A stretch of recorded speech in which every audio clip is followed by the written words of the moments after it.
Well, we certainly want to welcome everybody tonight, and especially if you're streaming us in, we're especially thankful that you've made time for us. It's good to hear people that are visiting, and that relationships are formed, and this is a good place. We've got a lot of material to cover tonight. As you know, we've been studying David, and as I tell people when I talk about David, it's complicated. Especially when we look at him at a deep level. And so we're going to try to cover a little bit of time tonight, and the good, the bad, and the ugly. We've got it all. That's there. But if you haven't, there is a Bible in the back that you can sign your name and mark your favorite passage. That's going to be given to Chris and Libby, as you know that Chris is leaving. And when you think about all the time that Chris has put into this congregation, it's a small thing, but I know that he would really appreciate it. And when you see people and what's meaningful to them, that's just really, really special. So if you have some time, that would be a really, really good. And then on a similar note, we'd like to invite the congregation to join us for lunch this Sunday, October 23rd. And so please bring your favorite dish and desserts. And this is going to be a shower of gratitude for Chris and Libby. And so want to do that. The other announcement that we have is it is October, so we have our regular trunk or treat coming up on October 29th, 4 p.m. If you'd like to decorate a trunk, hand out candy to the kids, please let Brandy Holt know. Any donated candy can be dropped off in the label containers in the foyers. And as we know, all the candy in trunk and treat has no calories and no sugar, so that's good. All right, so let's kind of do just a really whirlwind review as we walk through the scriptures dealing with David in the Bible.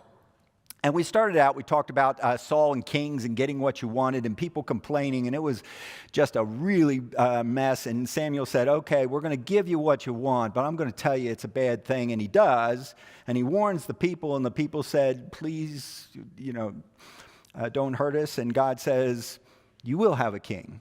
And if the king remains mine, then you'll be in good shape. And those are the guarantees that he makes. And then we walked through last week. We talked a lot about David and who he was. And the question comes, how shall the young secure their hearts? And it is best done when they're young. David didn't just walk in and slay that little man Goliath. He had been talking with the Lord since a youth. When he talks about slaying the bear or slaying the lion, he says that the Lord delivered them to me. He thinks that way, where he is connected to the Lord, and just in an upside down world, he is right side up, which makes him a little bit different.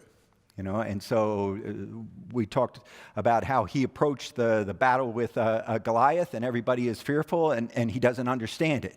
Why? Because he's right side up in an upside down world and having these eyes for God. All right, so then we're going to move on to tonight, and we're going to deal with some realities. And some of this may be a little bit too close to home. Bad things do happen to godly people. And so what about that? And what about those battles? And how does David deal with those battles? And so we're going to visit with that, so we'll get right into it. I want to start with 1 Samuel 19, and then we'll start in verse 1, and then we'll see where we can go from there. So 1 Samuel 19, if you brought your Bibles, and I hope you did, we'll be in there quite a bit. Now, Saul told Jonathan, his son, and all his servants to put David to death. But Jonathan, Saul's son, greatly delighted in David. So Jonathan told David, saying, Saul, my father, is seeking to put you to death. Now, therefore, please be on guard in the morning and stay in a secret place and hide yourself. I'll go out and stand beside my father in the field where you are, and I will speak to my father about you. If I find out anything, I'll tell you. Then Jonathan spoke well of David to Saul, his father, and said to him, do not let the king sin against his servant David, since he has not sinned against you, and since his deeds have been very beneficial to you. For he took his life in his hands and struck the Philistine, and the Lord brought about a great deliverance for all of Israel, and you saw it and rejoiced. Why then will you sin against innocent blood by putting David to death without cause?" Saul listened to the voice of Jonathan, and Saul vowed, "As the Lord lives, he shall not be put to death." And then Jonathan called to David, and Jonathan told him all these words. And Jonathan brought David to Saul, and he was in his presence as formerly. So for right here, and we know that the story's going to take a turn. David is looking really, really good. He's defeated Goliath, and he's in one of the most famous battles in all of history. Everybody knows about the battle of David and Goliath.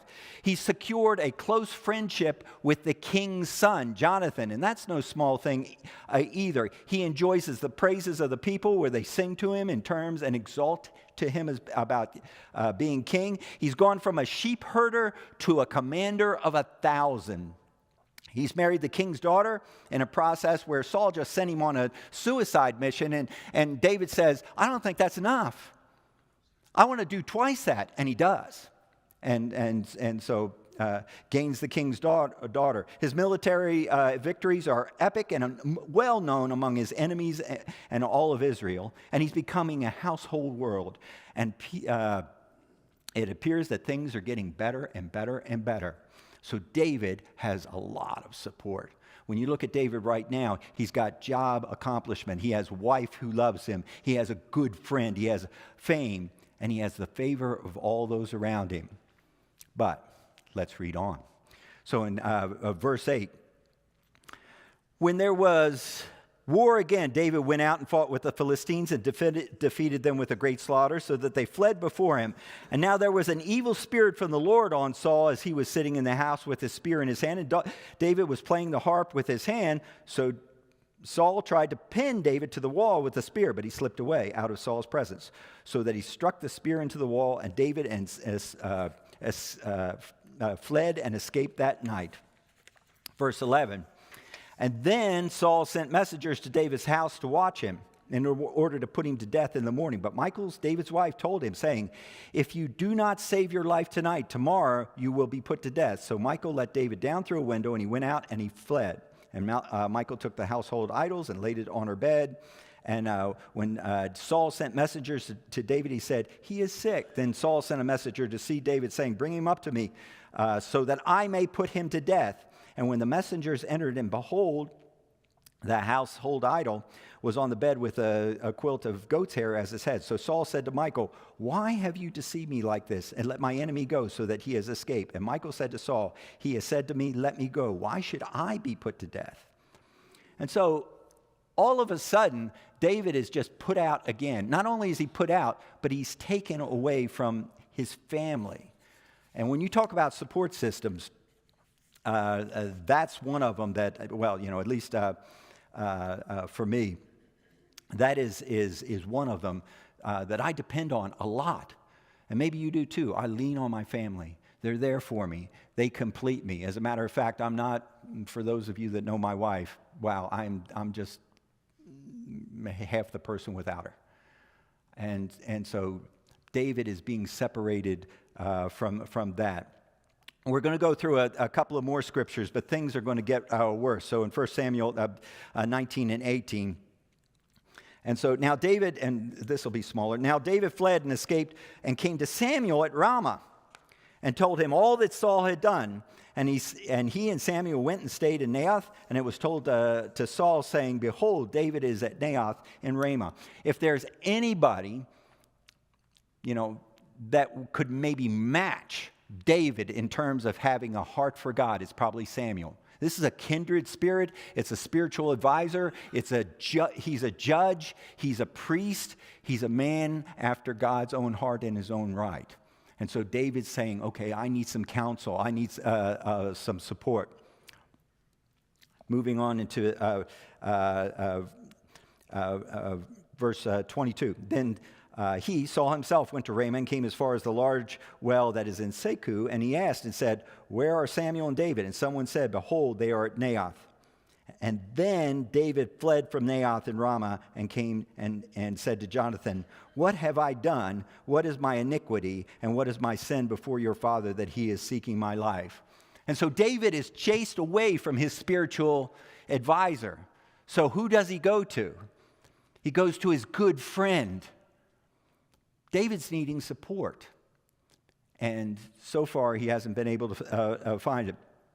It's picking up in verse 3. Yet David vowed again, saying, "Your father knows well that I have found favor in your sight." And this is Jonathan. And he has said, "Do not let Jonathan know this, or he will be grieved. But truly, as the Lord lives and as your soul lives, there is hardly a step between me and death." And then skipping down in verse 33, "And then Jonathan arose from the table in a fierce anger and did not eat food on the second day of the new moon, for he was grieved over David because his father had dishonored him." Jonathan is thinking, well, I can make amends between my father Saul and David, because he doesn't understand it. David has done nothing but bring honor to Saul. As a pure military asset, David would not be something to be squandered. And so Jonathan says, well, let me find out. Let me find out if that's really the way things are. Turns out that it is. And he is furious because, of course, of his feelings for David. Picking up in verse 41, and so they have this signal. It's like, should I leave or should I stay or should I go? And obviously David needs to go. And when the lad was gone, David rose from the south side and fell on the face to the ground and bowed 3 times, and they kissed each other and wept together, but David wept the more. So David has lost his good friend Jonathan. He's being separated from him as well because he understands things are bad, and Saul is not rational. And so he's been taken away from his family. He's been taken away from his spiritual advisor. He's been taken away from his good friend. Things get worse. 1 Samuel 21 in verse 1.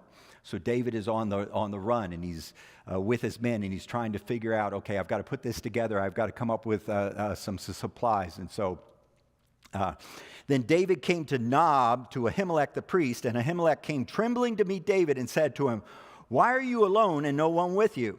And David said to Ahimelech the priest, "The king has commissioned me with a matter and has said to me, 'Let no one know anything about the matter on which I am sending you and with which I have commissioned you. And I have directed the young men to a certain place. Now therefore, what do you have on hand? Give me 5 loaves of bread and whatever can be found.'" Why didn't David just tell Ahimelech the truth?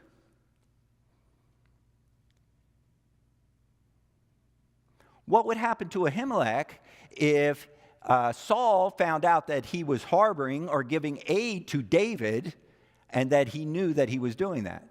And so David would, he's essentially protecting Ahimelech. He's like, this is a need-to-know thing. But it gets worse. All right, so the priest answered David and said, "There is no ordinary bread on hand, but there is consecrated bread if only the young men have kept themselves from women." And David answered the priest and said to him, "Surely women have been kept from us as previously when I set out. And the vessels of the young men were holy, though it was an ordinary journey. How much more than today will their vessels be holy?" And so the priest gave him consecrated bread, for there was no bread there, but the bread of the presence, which was removed from before the Lord in order to put hot bread in its place when it was taken away. And so this is where, the priests have the bread. It's been taken away. And Jesus even brings up about this bread. He asks the Pharisees, he's like, okay, you want to be abiding by the law. What about David when he got the holy bread? And the priests or the Pharisees are somewhat befuddled because David is supposed to be their hero, and they can't violate, the myth of David. At the same time, they want to tell that Jesus is doing things wrong. They need to do something about Jesus. And Jesus states the obvious, that God desires compassion more than he desires sacrifice. And as a matter of fact, in the Proverbs, there's a verse that says, if somebody steals out of hunger, you are not supposed to dishonor that person. Now, they need to make recompense, but don't despise that person because they're in need, this idea of compassion. And so that's kind of the situation that we're in. But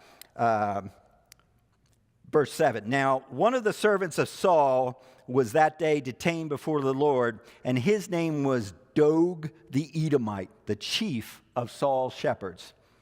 And David said to Ahimelech, now is there not a spear or a sword on hand? For I brought neither my sword nor my weapons with me, because the king's matter was urgent. And then the priest said, the sword of Goliath the Philistine, whom you killed in the valley of Elah, behold, it is wrapped in a cloth behind the ephod. If you would take it for yourself, take it, for there is no other except it herein. And David said, none like it, give it to me.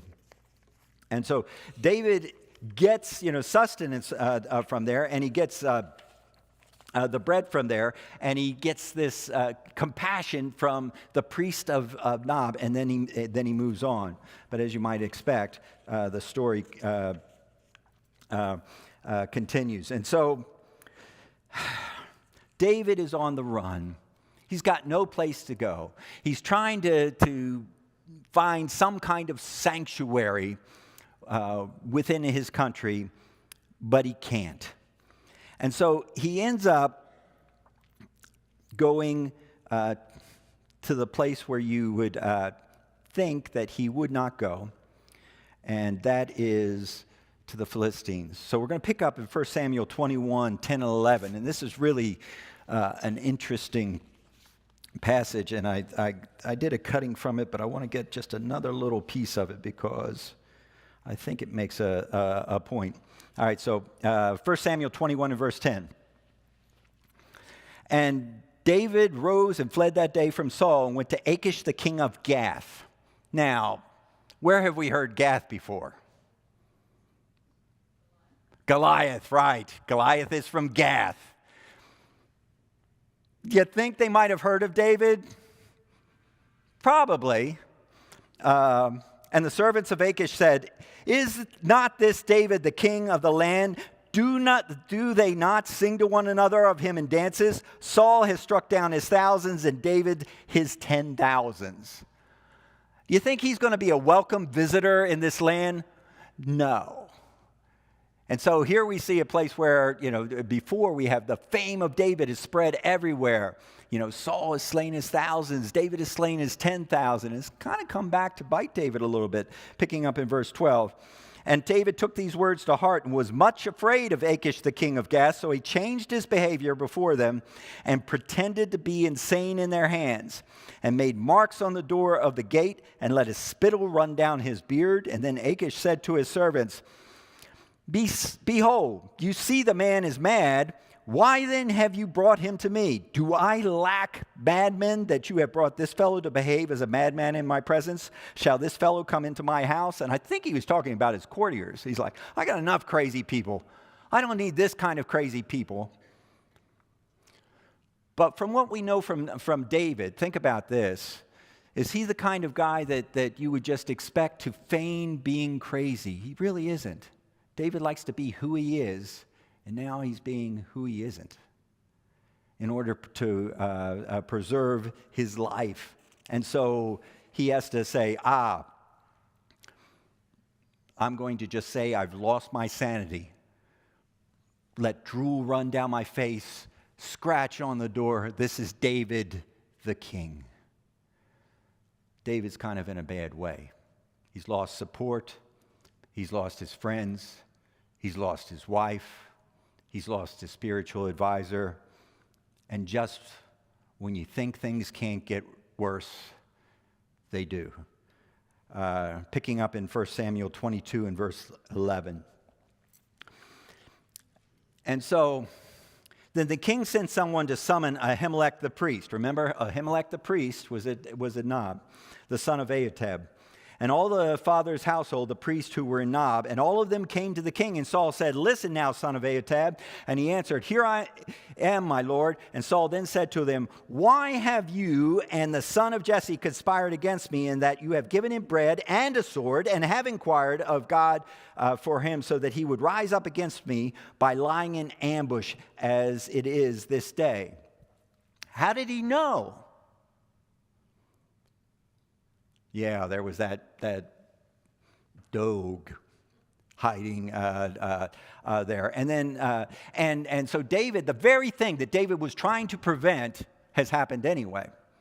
Then Ahimelech answered the king and said, and who among all your servants is as faithful as David? Even the king's son-in-law, who is captain over your guards and is honored in your house, did I just begin to inquire of God for him today? Far be it from me. Do not let the king impute anything to his servant or to any of the household of my father, for your servant knows nothing of all this whole affair. But the king said, you shall surely die, Ahimelech, you and all your father's household. And the king said to the guards who were attending him, turn around, put the priest of the Lord to death, because of their hand is also as with David, and because they knew that he was fleeing and did not reveal it to me. But the servants of the king were not willing to put forth their hands to attack the priest of the Lord. How do you think that made Saul feel? Yeah, Saul, and as we discussed, and I'm pretty sure, and it's kind of evident, I don't think it's too much of a leap, has kind of an insecurity problem. And so now he's giving orders to his men, and he's like, you need to kill them, and they're like, well, if this was a Hollywood movie, I could just see where the men would just, fold their hands. They're not going to do it. Reading on.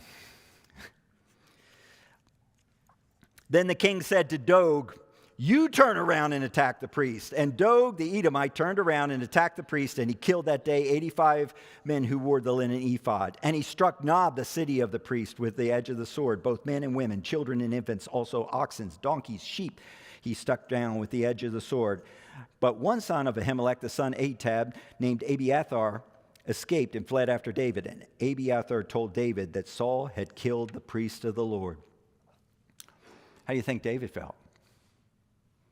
He'd gone for these priests. He wanted some kind of sanctuary. He tried to protect the priests, and he found out that because he had gone there, the priests were totally killed. And so I have some questions, and it kind of sort of brings this thing a little bit into our wheelhouse just a bit. And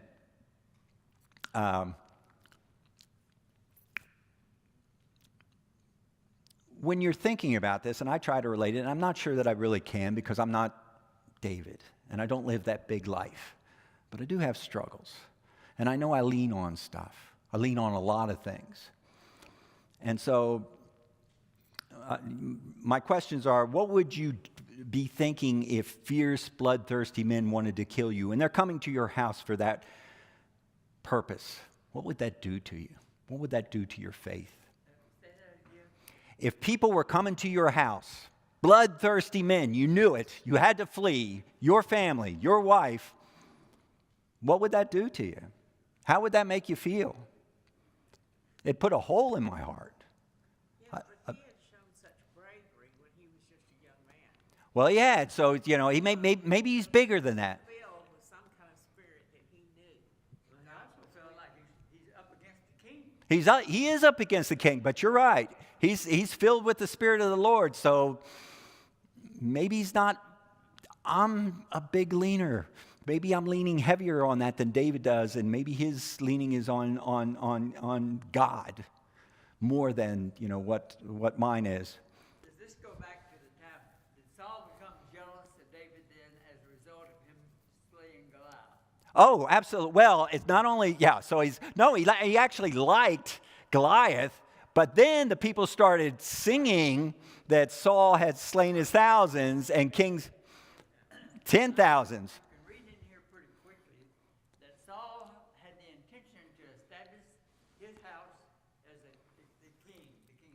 No, he wants to. Saul wants to, and he's been told, and Samuel's already told him, it will be ripped away from you. He got so upset at Jonathan. Yeah, and so he's upset at Jonathan. He actually threw a spear at him. Yeah. No, he got upset at Jonathan. He got upset at David. David is supposed to, he's playing the harp for Saul. And, what kind of appreciation does he get there? Saul is so livid. I mean, he's just there. Another question what would you be thinking if you had everything taken from you and you had to pretend you were crazy for a time? Now, I know that's kind of bizarre. And you might be thinking, well, at least I'm alive, right? But what kind of existence is that? And especially, what kind of existence is that for a person like David? That must be tough. And then this is the one where the events at Nob, they're troubling. What would you be thinking if a hotel you had stayed at had their whole staff killed because they had provided you lodging? What would that do to your faith? How would that make you feel? That would be really tough. That's tough stuff. And so David can't lean on safety. He can't lean on his sanity. He can't lean on sanctuary. He's got none of those things that we typically, I typically take for granted. He can't lean on any of those things. And we're built to be leaners. Well, he's also probably starving to a certain extent because he ate the consecrated blood. Yeah, he had nothing to eat. Nothing to eat, so he wasn't able to get food other than what he could kill, if that, water. No, so he's going around and just starving, and things are bad. David is not in a good place. He's been beaten up. It's people think, David's this mighty warrior. He is a mighty warrior, but wow, that's some major hits, some major damage to David and where he is. Picking up in 1 Samuel 22, here's the people that are with David. Verses just 1 and 2. And those who were in distress or in debt or discontented gathered around him, and he became their leader. About 400 men were with him. So now, all the malcontents, they're with David. I'm not sure that they're on the same page. Well, actually, I'm kind of sure if they're on the same page with David. We're going to find out they're not quite. But they're with David. That's the kind of people that he has with him. And so now it's not just him. He's got those people too. He's got to figure out what to do with them. And so picking up in chapter 24, and I know we're going quickly, but we really need to. Starting in verse 1. After Saul returned from pursuing the Philistines, he was told, David is in the desert of En-Gedi, goats. So Saul took 3,000 chosen men from all of Israel, set out to look for David and his men near the crags of the wild goats. And he came to the sheep pens along the way, and the cave was there, and Saul went in to relieve himself. And David and his men were far back in the cave. These men said, This is the day the Lord spoke when he said to you, I will give your enemy into your hands for you to deal with as you wish. And then David crept up unnoticed and cut off a corner of Saul's robe. Afterward, David was conscience-stricken for having cut off a corner of his robe. He said to his men, The Lord forbid that I should do such a thing to my master, the Lord's anointed, or lift my hand against him, for he is the anointed of the Lord. With these words, David rebuked his men and did not allow them to attack Saul. And Saul left the cave and went his way. A lot of times when we read this verse, we're like, look how awesome David was. He preserved Saul's life. But that's not what the text says. That's not where David was. How was David feeling about this? He is conscience-stricken. We think that, David, in the matter of Uriah the Hittite, is the only temptation that David has come up against. This is another temptation that David had, and he failed. Says so. He is conscious. He tells his men, I should not have done this. This was against David's conscience to even touch Saul, the Lord's anointed. He knew better, and he did it anyway. And so he is just grief-stricken for this, and David's in a bad way. He's beat up. On his better days, maybe this would have never happened, but he is really, really, really beat up. Moving on. There's a psalm, and we don't have time to get into it, but it actually tells what David was thinking about in the cave and how the men are pursuing him. He's surrounded by them, and it's Psalm 57.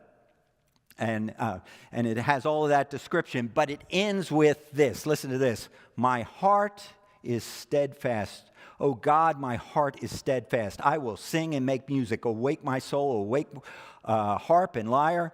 I will awaken the dawn. I will praise you, Lord, among the nations. I will sing of you among the peoples. For great is your love, reaching to the heavens. Your faithfulness reaches to the skies. Be exalted, O God, above the heavens. Let your glory be over all of the earth.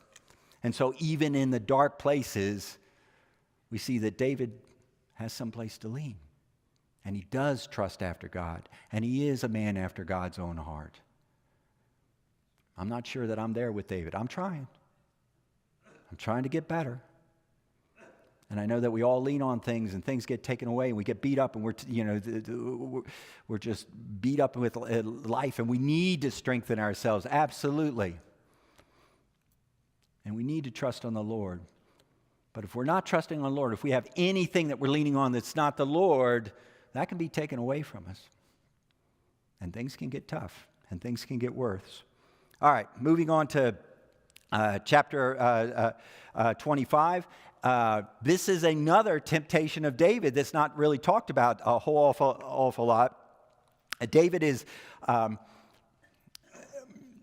the run, and he's in this field, and he's guarding this land, and how it is he's got his men, and in the field that he is, he's like protecting the people whose land it is. He's not letting anybody come and take care of them. So, that's a pretty good thing. They can feel safe because they know David is there. We're going to start in verse 7.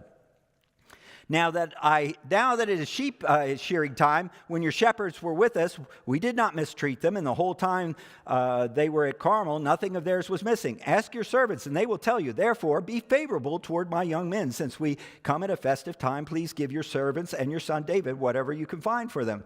So they're doing the harvest. David has been protecting all these people all of this time, and of course, he's got to take care of all these men. And he's like, look, we took care of them. We protected them. This is a festive time. You think that, we could have something from the festivities.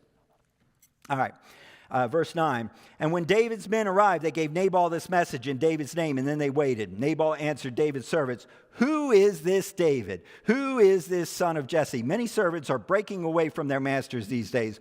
Why should I take my bread and water and meat I have slaughtered for my shearers and give it to men coming from who knows where?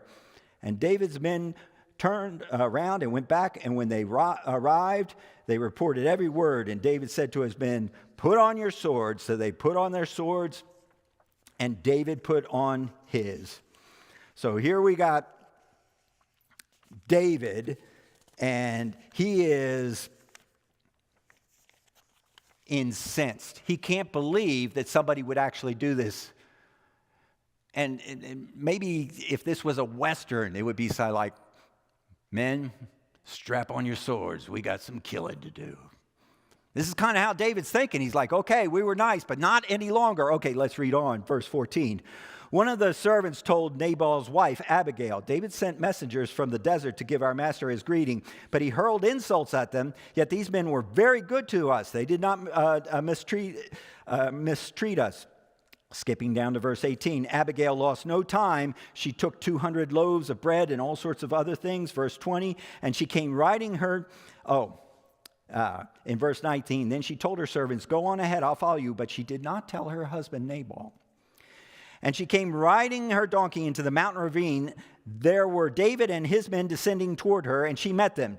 David had just said, it's been useless all my watching over this fellow's property in the desert so that nothing of his was missing.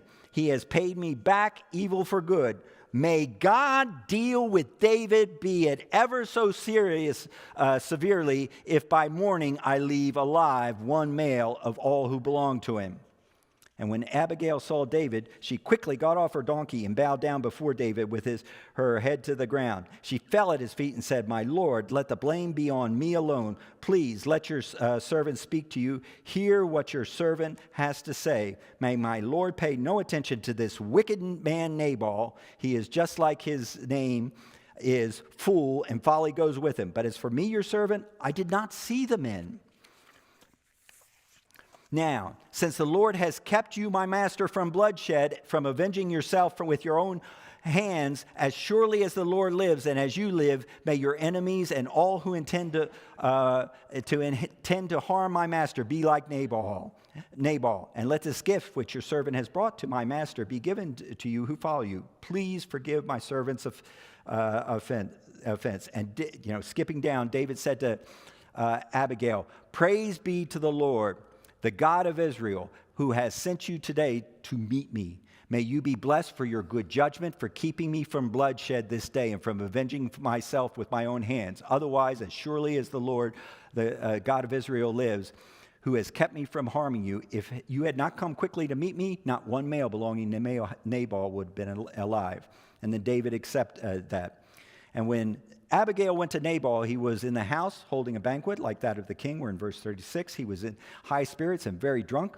So she told him nothing until daybreak. Then in the morning, when Nabal was sober, his wife told him all these things, and his heart failed him, and he became like stone.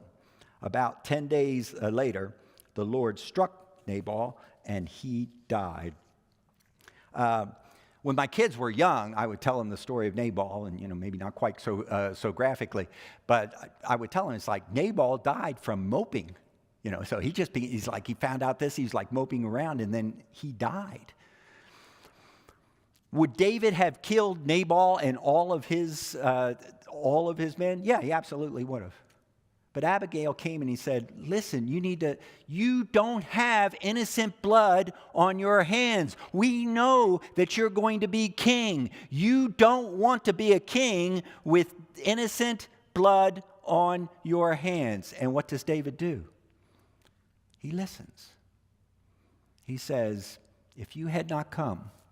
And then there's an interesting verse here, and there's kind of a parallel here. Remember when Saul said that Jonathan was going to be killed? This was in 1 Samuel 14 and 44. Saul said, "May God deal with me, be it ever so severely, if you do not die, Jonathan."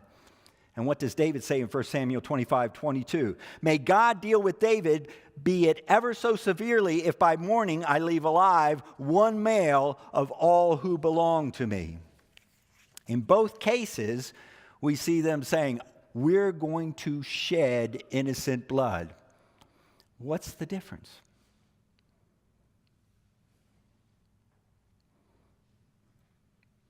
The people compelled Saul and said, don't do that. And so Saul was afraid of the people.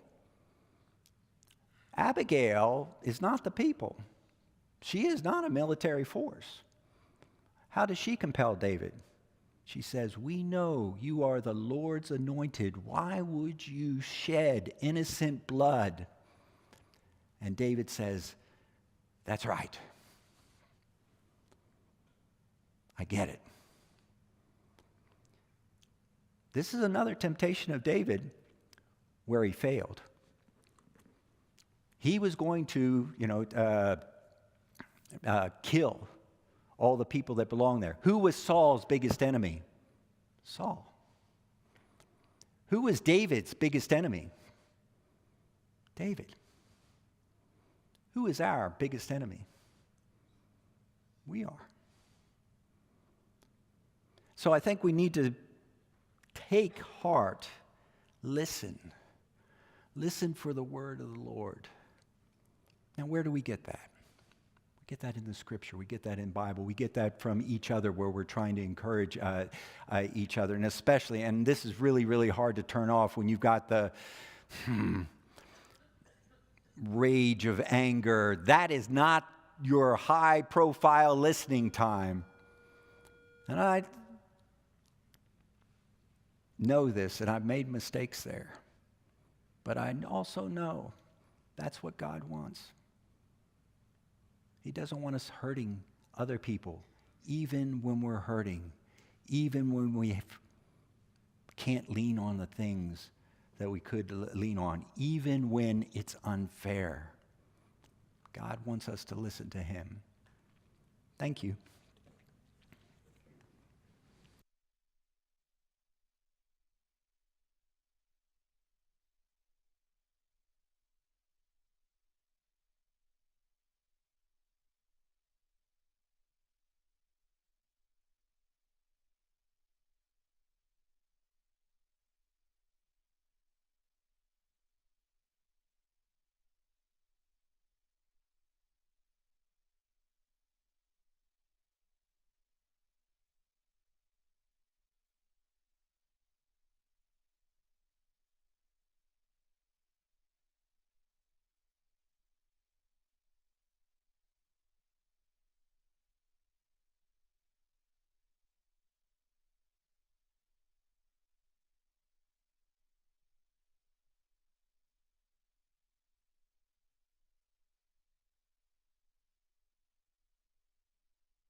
We want to welcome you to this Wednesday night service, and we appreciate you being here.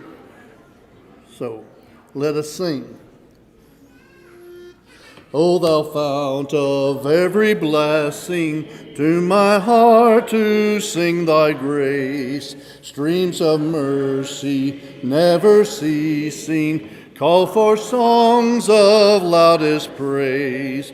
Teach me ever to adore thee, may I still thy goodness prove, while the hope of endless glory fills my heart with joy and love.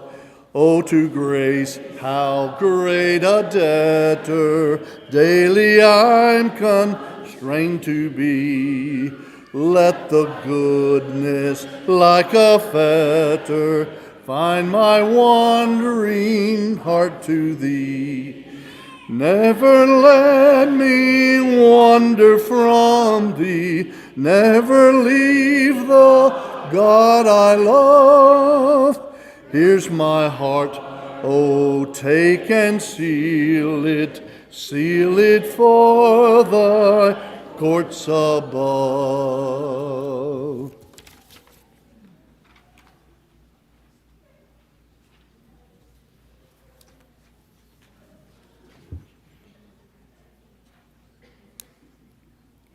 Hear the word of the Lord. Jeremiah 31. Behold, the days are coming, declares the Lord, when I will sow the house of Israel and the house of Judah with the seed of man and the seed of beast. And it shall come to pass that as I have watched over them to pluck up and break down, to overthrow, destroy, and bring harm, so I will watch over them to build and to plant, declares the Lord. In those days they shall no longer say, the fathers have eaten sour grapes, and the children's teeth are set on edge. But everyone shall die for his own iniquity. Each man who eats sour grapes, his teeth shall be set on edge. Behold, the days are coming, declares the Lord, when I will make a new covenant with the house of Israel and the house of Judah, not like the covenant that I made with their fathers on the day when I took them by the hand to bring them out of the land of Egypt, my covenant that they broke, though I was their husband, declares the Lord. For this is the covenant that I will make with the house of Israel after those days, declares the Lord. I will put my law within them, and I will write it on their hearts, and I will be their God, and they shall be my people. And no longer shall each one teach his neighbor and teach his brother, saying, know the Lord, for they shall all know me, from the least of them to the greatest, declares the Lord. For I will forgive their iniquity, and I will remember their sin no more. In Psalm 119, oh, how I love your law. It is my meditation all the day.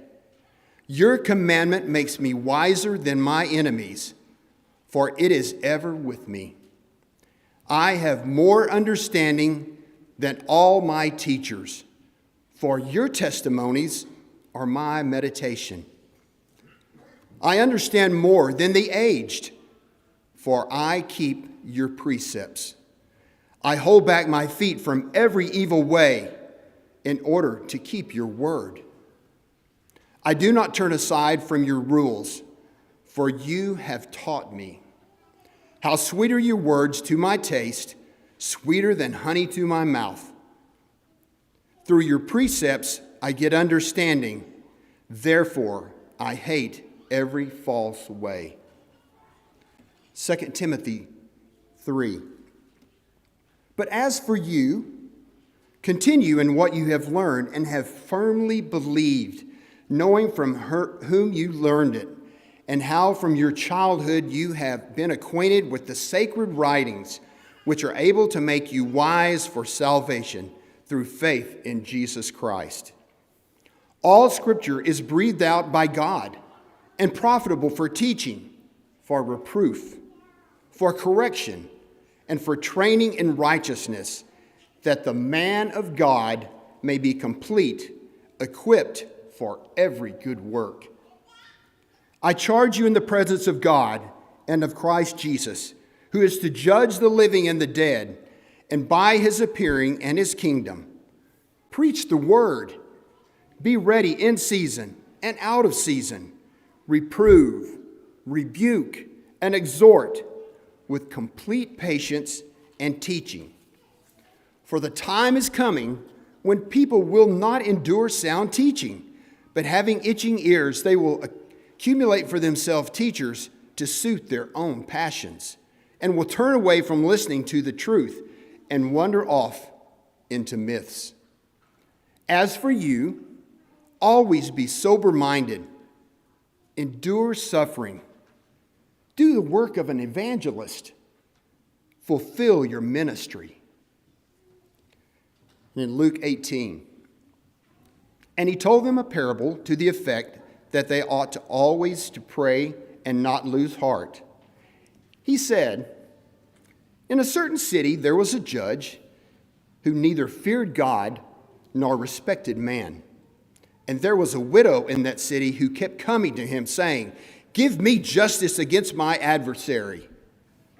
For a while he refused, but afterward he said to himself, though I neither fear God nor respect man, yet because this widow keeps bothering me, I will give her justice, so that she will not beat me down on her continual coming. And the Lord said, hear what the unrighteous judge says. And will not God give justice to his elect who cry to him day and night? Will he delay longer over them? I tell you, he will give justice to them speedily. Nevertheless, when the Son of Man comes, will he find faith on earth? God bless this reading of God's powerful word. And if you have any needs tonight, we'd encourage you to come as we stand and sing. On Zion's glorious summit stood a numerous host, redeemed by blood. They hymned their King in strains divine. I heard the song and strove to join. I heard the song and strove to join, while everlasting ages roll, eternal love shall feast their soul and scenes of bliss forever. You rise in succession to their view. Rise in succession to their view. Holy, holy, holy Lord, God of hosts on high adore, who like me thy praise should sing, O Almighty King. Holy, holy, holy Lord, God of hosts on high adore. Holy,